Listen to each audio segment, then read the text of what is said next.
Hey guys, what's up? For this episode of Find Your Film, I have two movies that I'm spotlighting. Two movies, by the way, that are both on digital and on demand as we speak for this week, and they're both recommended by me. So, both different movies, both very interesting, especially I think if one doesn't suit you, the other one might. They're both different genres, or hopefully they'll both suit you. So, the movies are Punch and Unseen. First off, you're going to get the interviews for Punch, and let me read you the plot synopsis for Punch right now. Hold on one second. Yeah. Okay, so Jim is a promising teenage boxer training under the watch of his demanding and alcoholic dad. Now, Jim, by the way, is played by Jordan Oosterhof, and this is his big screen debut. He's very, very good in this, Jordan is. When Jim, played by Jordan, develops a relationship with a male classmate, the two are forced to navigate isolation, homophobia, and the brutality of a small town life. It's written and directed by Welby.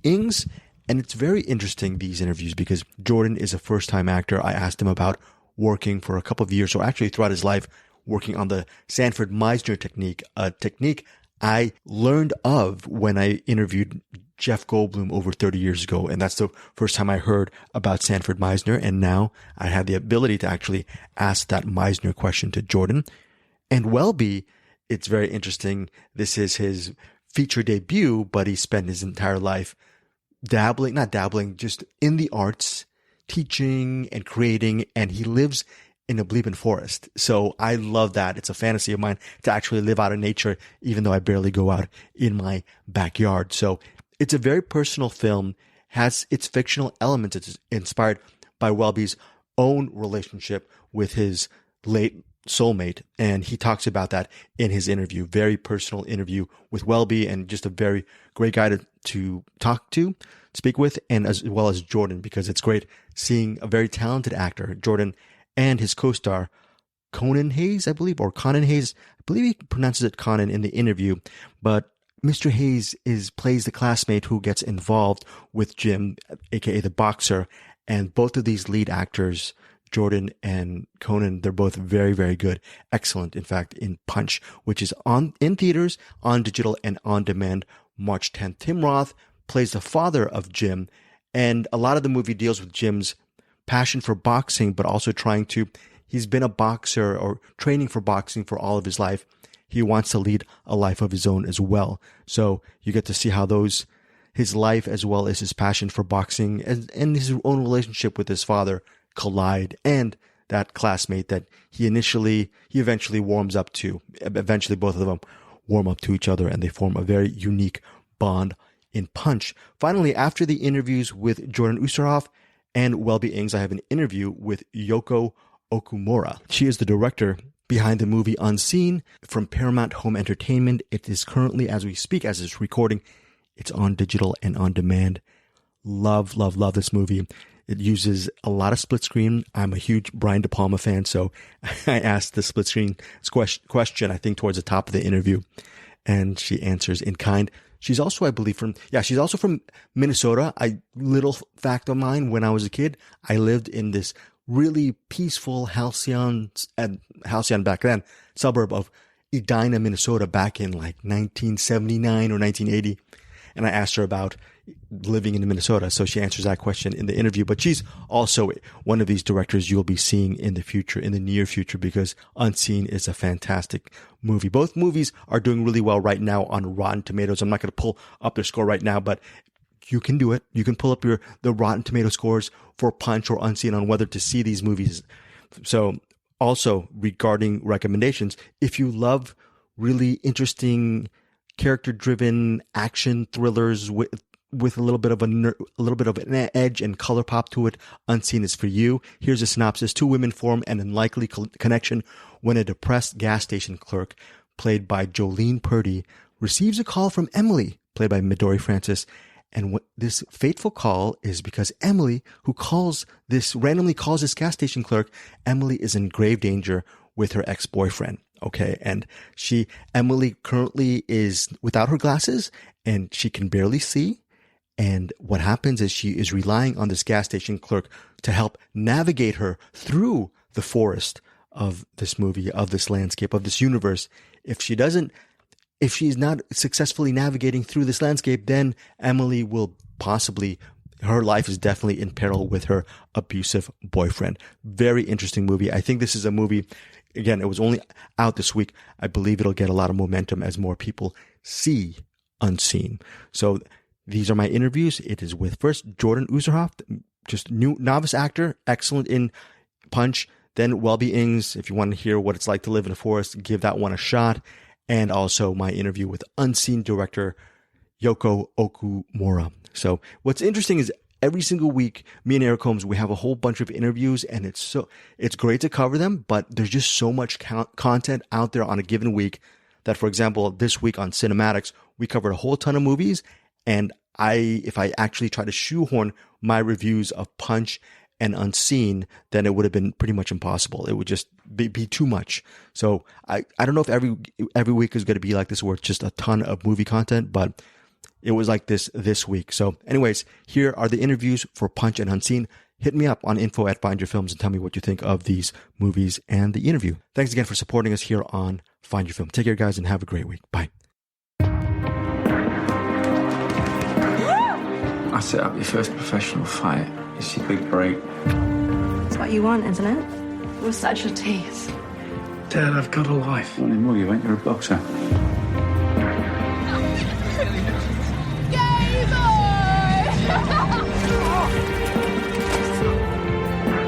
So you made this? All of this? Do you ever get lonely out here? We'll keep the world at a distance. This whole town reeks of testosterone. Eyes up, eyes up. Do you want this boxing thing? I do. Dad, you're all I've got. You can't go around being the victim your whole life. Nobody cares that you're gay. You're my boy. Is that nothing to you now? You can't just push everything away forever. You're worth more, mate. We've got a little secret, you and me. You think you want to be mates, but you're too scared.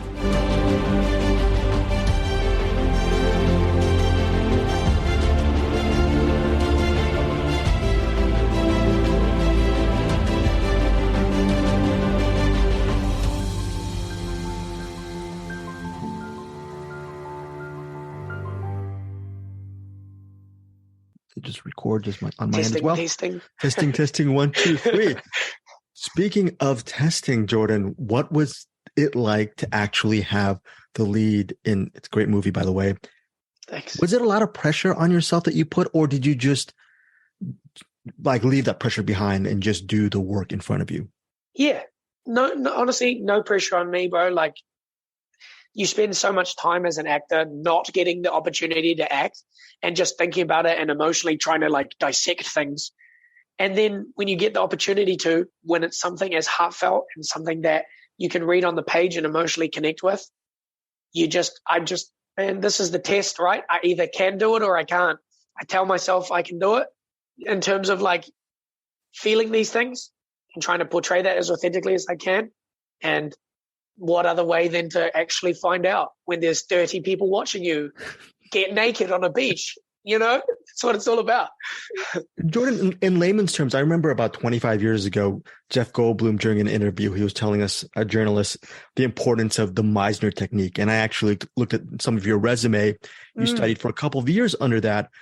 Was that an important part of your evolution as an actor, or is it, you know, how important was that for you? Or is it just actually getting that experience and learning on the day with those 30 people watching and collaborating, all that kind of stuff? I think it's both. I think you can understand the theory theoretically until you actually have to put it into practice. And I think that's where, you know, the sort of rubber meets the road in terms of whether any sort of acting style works for people or not, is when they actually have to do it. But personally, I love Meisner. I've sort of studied under the entire time I've done acting, which is about just shy of 10 years now. And for me, it's just, I feel like whoever a different person is, they might associate with Stanislavski or being a method actor. You know, for whatever reason, I lucked out in the first sort of type of acting that I delved into. It just felt right to me. You know, so much of Meisner just comes back to moment, focusing on the other person, interacting and living truthfully. And I feel like almost in my normal life, that's kind of how I am anyway. So it kind of just blended. There was synergy somehow. I don't know how, but What was it like for you just to work with such great co-leads in this movie? And I think one of the biggest strengths of Punch is that it really feels honest and true. So what is it like to actually work from within with material with excellent actors opposite you, and then also with material that feels very real and not movie-like, I guess? Yeah. Well, the actors and Welby himself, amazing. Truly the biggest, like whatever happens now, whether that's more roles, whatever, the gift is being able to be part of something and an experience that was so beautiful. So working with them, Tim, Conan, Welby, all so beautiful in their own way, so friendly, so open, and so obsessed with trying to make their craft as good as it can be. And then the project, it was wonderful, man. Like you said, it felt human. Reading the script on the page, the first time I read it, I felt it. Like I didn't just go, oh yeah, this is a script for an audition. Like I felt it. So getting the chance to do it is scary. The scary part of that is the emotional sort of side. You know, you just being vulnerable and putting your heart on the line is scary. And you don't know how that's going to work. But, you know, I said it before in another one, art. What is art if not scary? What if I'm not walking on the edge of what I know and what I don't know, then, you know, I won't learn. Yeah. Okay. So yeah, I sorry for butting in, but I know nothing about acting, but there is one sequence, I'm not going to give too much away, where tears are shed. Is that, you know, with the technique and Meisner technique and working in this project, was it easy for you to get to that place, especially since one of the themes behind Punch, which I resonated with me, was no matter what, just try to be there for the people you love. Yeah. I mean, that scene was hard.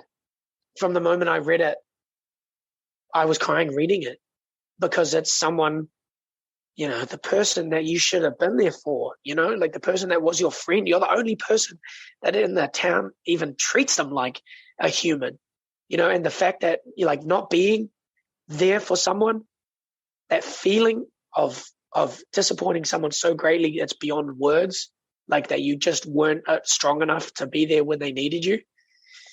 I mean, you know, that's right there. Even now I could cry at that feeling. I suppose I'm kind of an emotional person anyway, but I don't have any necessary connection with that feeling in my day-to-day real life, but through Meisner and what I was taught and what I felt and the beauty of what's written on the page just comes out, especially with Tim there and Welby, you know. You know, no joke. After watching this, I'm just assuming that you guys as co-leads are going to get so many offers. Is that something that you're a professional? Is that something you think about? Or is it like you just said, this project is so personal for you that you can take whatever comes because this is, Obviously, as a human being, like I want variance, you know, I want to try and do more. I want to learn. I want to be Welby, and, you know, being around Welby and Tim and Conan, what a chance to learn and be around people that I would happily not even act. I'll just sit in a room and let them talk and I'll listen and learn, you know?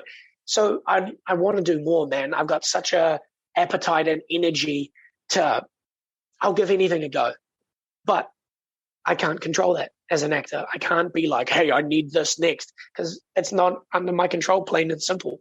So I'm content, I'm happy, and I'm positively looking forward.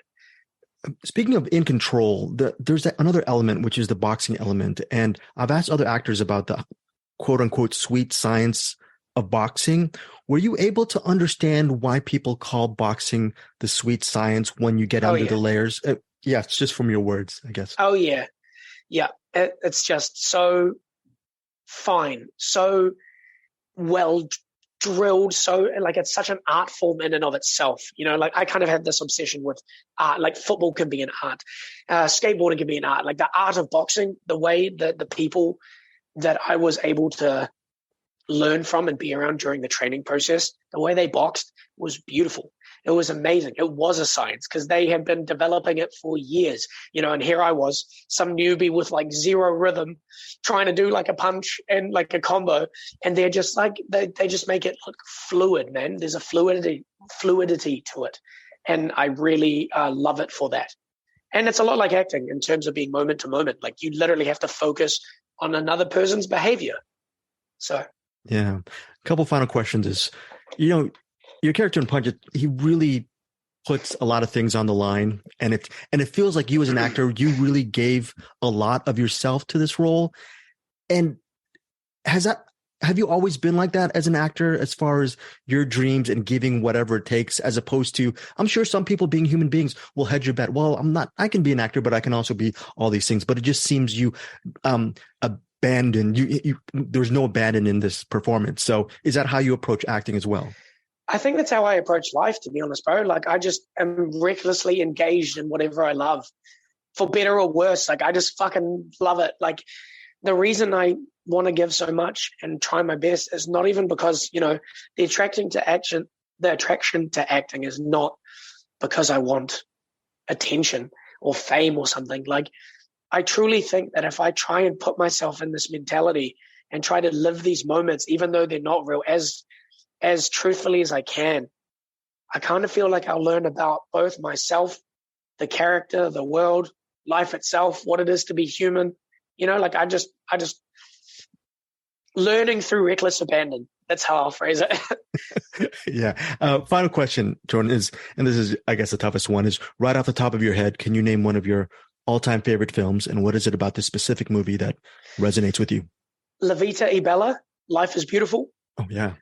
Yeah, the Italian version, not the American dub, sorry. But it's just amazing. It starts sort of really over the top and eccentric. And then it just weaves this story of like, no matter where you are in life, no matter what prison or physical constraint is put around you, like your mind, like you can be the master of how you view things, how you interact with other people, whatever stress and what comes at you in life. I love that. Like that is such a thing that I feel. So I love that movie. And as we're leaving, did you ever feel with your reckless abandon POV that you'd ever get to this place where you'd have a really great movie to support, and people like me, journos, are just complimenting you on your performance? Did you ever think you'd get to that place? No, I didn't really think about that, to be honest. I don't really project forwards and try to see what might happen.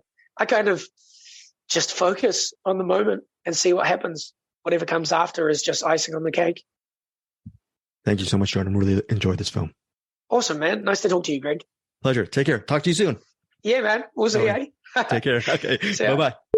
Welby, with a very curious question. First of all, I really love Punch, but you started saying living life in the forest. That has always been one of my fantasies. I'll never do it because I'm a city slicker. What is the biggest challenge and joy of living within, not near a subway, but out amidst nature?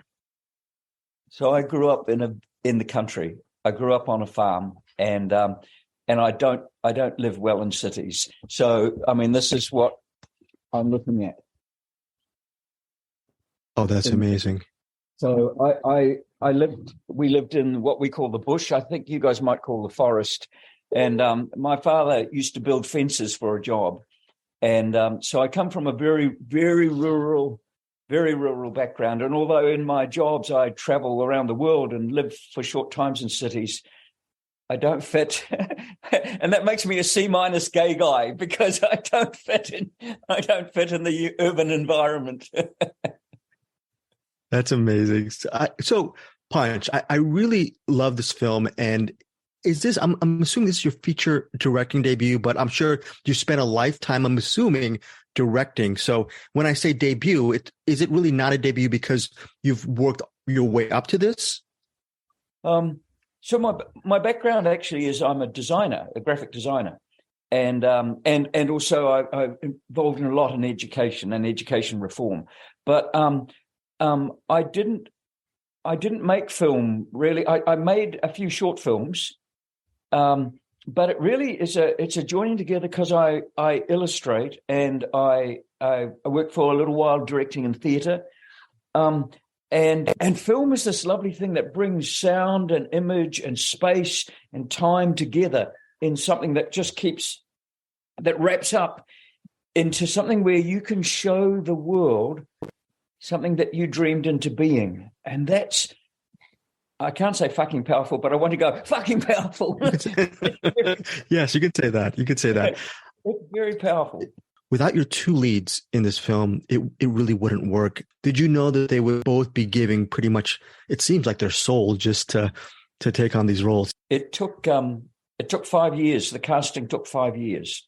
So I searched and searched and searched for those characters. And Jordan, who does the part of Jim, I found him within 2 years, but Fetu, it took 5 years. And I needed people who could possess the character. And as a result, I was able to work with him. So like Jordan is actually asthmatic. So I wrote asthma into the film. So I took little bits of their real world and used it to enhance the character that they were going to create beyond my screenplay. Wow, 5 years. How did you stay the course within all that planning? Is it just because you have another life, right? So is it organically, was the 5 years not as much of a challenge as someone like me would think? No, it was a challenge. It nearly killed me, mate. In fact, in truth, I took this film idea for funding 15 years ago, and I fought for 15 years to get it made.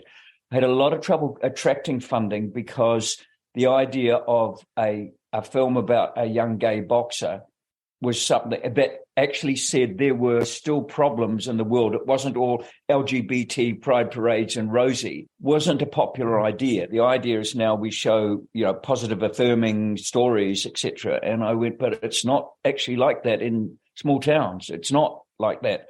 And because my work is very poetic, and I draw everything before I make it, it didn't fit. It wasn't a standard 3-act film. It didn't do all these things. And so I had to fight. But my short films had won a lot of international festivals, and I had that as leverage. But it was really when Tim Roth, his agent, sent him the screenplay, because it's a very unusual screenplay, and he contacted and said, I'd like to do the part of Stan.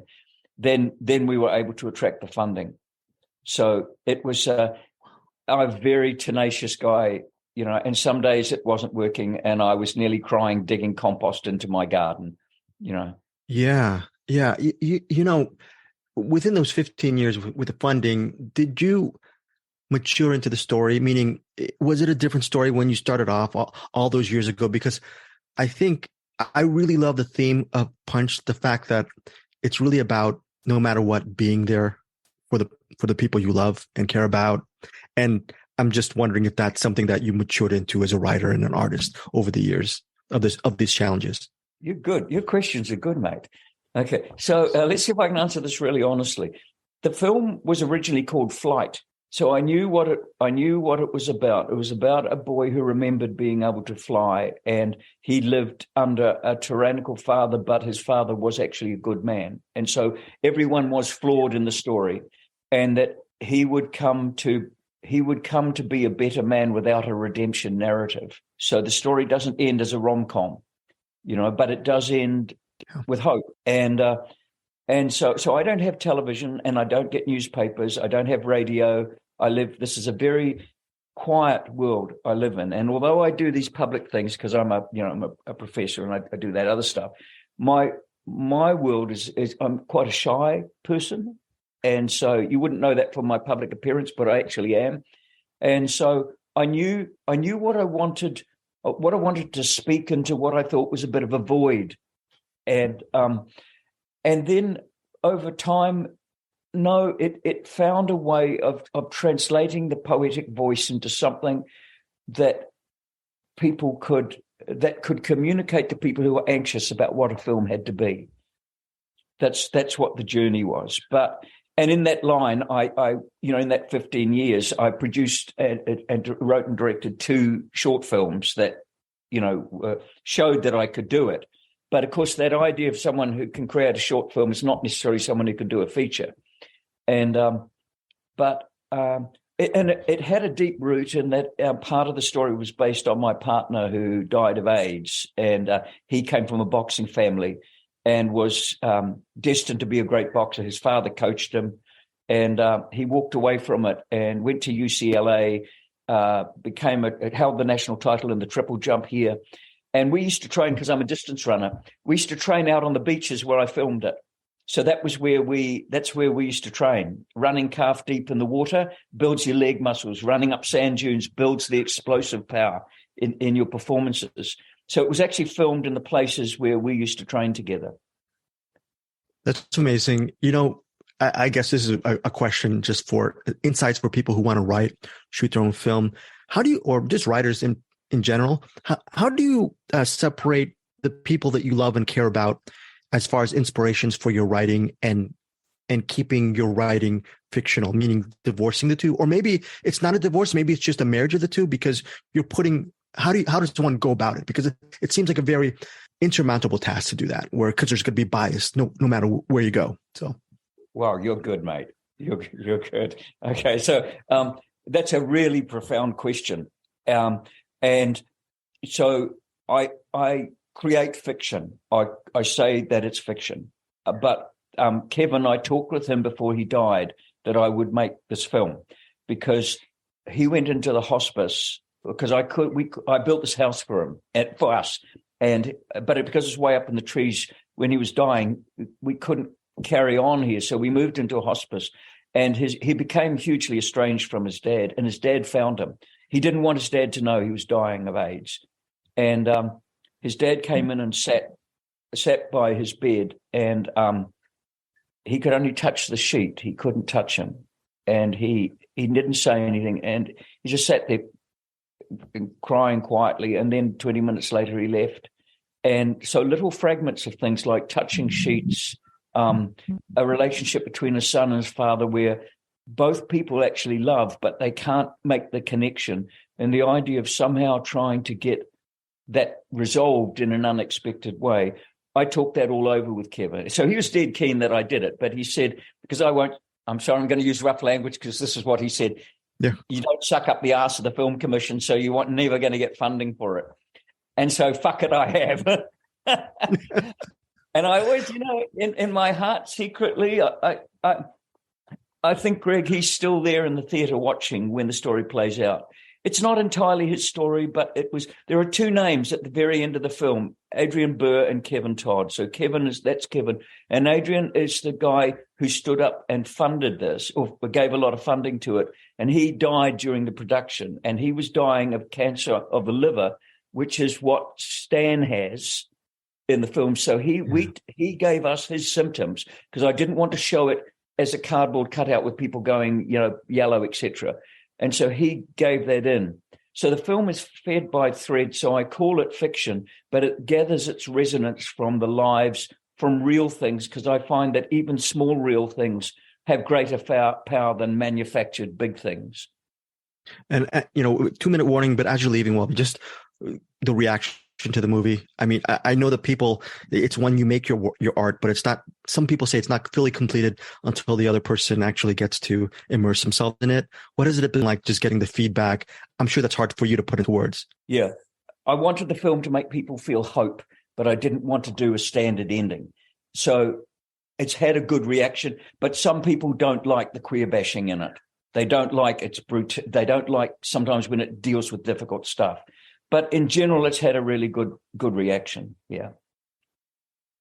Thank you so much for your time. And one of these days, maybe in another life, I'll live in the forest. It looks so amazing to do. So, okay, mate. You have a good All right, take care. All right, man. You too. Bye-bye. Take care. You're late. I'm sorry for the inconvenience. You smell like failure. I'm watching you.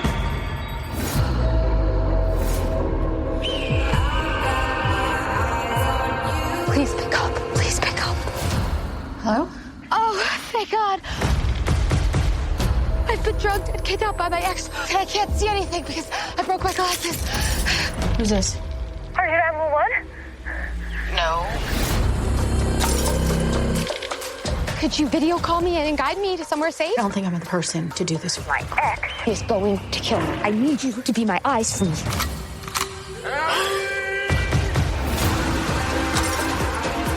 Okay. Let's go. No one is getting murdered today. Is he here? Oh, no, I see him. I'm gonna have to find another phone. Can I use your phone, please? Absolutely not. There is a woman who's about to get murdered. What kind of crack are you smoking? I want my phone back. It's an emergency. Where is his car? Keep walking. Tell me when he's here. Now!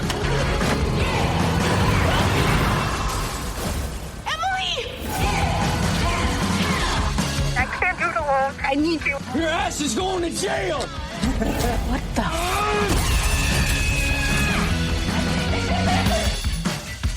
Hey, if you got lost in the woods, what would you do? I wouldn't get lost.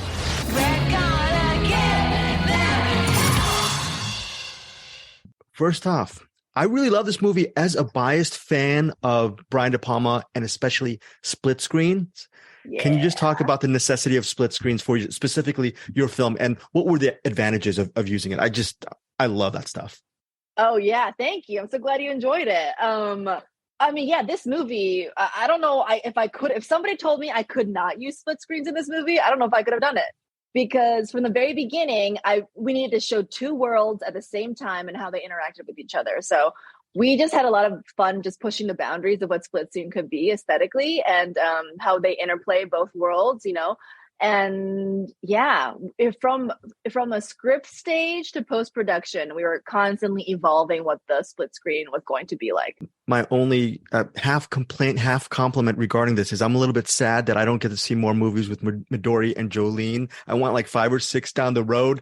Can you make that happen? And how great was it to actually have those two pretty much be the co-leads in your film? Oh my God, a dream come true. Like it was just like a real, truly like surprisingly like joyous set. And I say surprisingly, not because sets are, you know, not joys, but it's usually hard to be on set, right? But there's just something about the fact that like we all just bonded together really early that just made the whole thing, again, just like a real pleasure to be going through it together. And I agree with you. I want to see those two in every scenario possible. Like they're just such a good pair and they have such good chemistry. And so I would love to keep making those Midori Jolene films. Yeah, I really love the pacing in the film and how you set up the stakes and the tension. Just from a layman's perspective, what is the key to doing that? Is it just a lot of hard work in the edit, or is it just knowing what you're shooting in your head, or maybe a little bit of both? Because it just seems so hard to do. Definitely both. Yeah, it's a pretty tight movie. Like, you know, it's 70 something minutes. It's something that we knew that we never wanted to overstay our welcome in the concept or in any scenario. And I'm just somebody who also just as a viewer just gets bored very quickly. Like I have my own, like, let's get on with this, you know, internally. So I think any movie I make is something where I just want, I want to linger in the moments where you want to emotionally. But other than that, I'm just like, let's go, let's keep moving. Let's have the tension up. So it's definitely, even from a script point, you know, trimming it down to its like most essential necessities and then continuing to do those trims into post-production and like doing those micro adjustments to make sure like things are going and never like stalling. Yeah.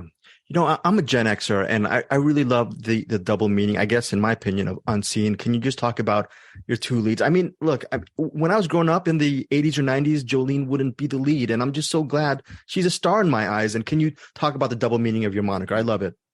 Oh, my goodness. I mean, yeah, for me, the title is something where it is kind of this meta thing for me, right? Like, of course, it's about like, you know, not being able to see, which is like the surface level. But for me, it's like, yeah, like these, especially the character of Sam is somebody who, again, the world kind of ignores and the world doesn't, you know, look at, and the world just thinks as something that they can just like walk over. And like, they are invisible to so many people's eyes as like a human being. And especially as somebody in that socioeconomic background. And Yeah, and for me, she's the hero that I need to see in the world. Like, I really like to make movies about, like, again, body diversity is very important to me. That, again, like, all of us have, the opportunity to be a hero on screen. And so, yeah, the title for me was kind of about like people who are, marginalized on the sidelines and never get to take up the spotlight and, finally get to be the heroines. But also it's just like, she can't see. So I really love so many things about this film. And just how hard was it? Like you said, the edit, how hard was it on the edit? I just, when I see something at 76 minutes, I go, wow, that's an amazing feat. So Mr. Michael Block, my favorite editor in the world, one of my great friends. We went to AFI together and he edited my thesis film. So we go way back. Yeah, I know he was the man for the job because he loves like B horror movies and just is such a cinephile and just kind of knew exactly what I was going for. And that this was going to be, I told him from the very beginning, like, this is not a subtle film. This is a high octane film. And I just want you to go hard on it. So even his earlier cuts were pretty short actually. And he was actually like worried that, the studio was going to be like, is there a scene missing? Like, why is this so short? But from the very beginning, he knew our objective was to like get in, get out, and like have a good time. This is a two-part question. I guess it goes with the unseen perspective, but can you, right off the top of your head, can you name one of your all-time favorite movies? But then on the flip of that, can you name a movie that you feel is so underrated and overlooked that it's frustrating for you and you'd want to get it out there for people to see it? So just those two-parters. Well, let's see. My favorite film of all time, of any genre that kind of hit me when I was super young, is actually a film called Hedwig and the Angry Inch. That is a kind of like just like the most unique musical film that John Cameron Mitchell made. That one I saw in high school, I think, like when we had like a substitute teacher and had nothing else to do and somebody put it on, and I just watched it and it just captivated me in another way that has continued through my entire life. And actually that movie is actually probably the same answer for underrated. And like, like it's on Broadway and like people know it as far as like, within a subculture. But I think when I say that's my favorite movie, a lot of people haven't seen it. So I'm like, everyone's got to see it. And final question, just can you talk about getting the color visual pop of your film? Because it seems a lot of the creative decisions for this movie are just, they're not arbitrary. They're very focused, but there's just a gumbo pot of just influences. And where does that come from? And I think that's just so inspiring for me. So I love the gumbo pot of, and I love that because we shot in New Orleans. We ate a lot of gumbo on that set. Yeah, I mean, for me, especially the gas station, I was like, you want to build an environment where the camera has a lot to look at and the camera will get excited and have something stimulating to actually shoot. So from the very beginning, my production designer and I were like, I told him like this, I want to elevate and like take it above reality what this gas station is going to be. And, the neon green and the neon pink, obviously it's a personal obsession of mine. But I just knew that it was going to be something that would elevate the cinematic language of the film on every single level if we were able to infuse that into that location. And last question, Yoko, regarding one of the themes of this movie about moving on when you really want to give up. Did you ever have that kind of feeling when you had dreams of becoming a filmmaker? Because I grew up I spent 2 years in Edina and I moved to LA. So I've always wondered what would it have been like if I actually grew up in Minneapolis? Did that charge your dreams or was it just Edina? Wow, you were in Edina. Oh my goodness. Love that. Oh my goodness. Minnesota.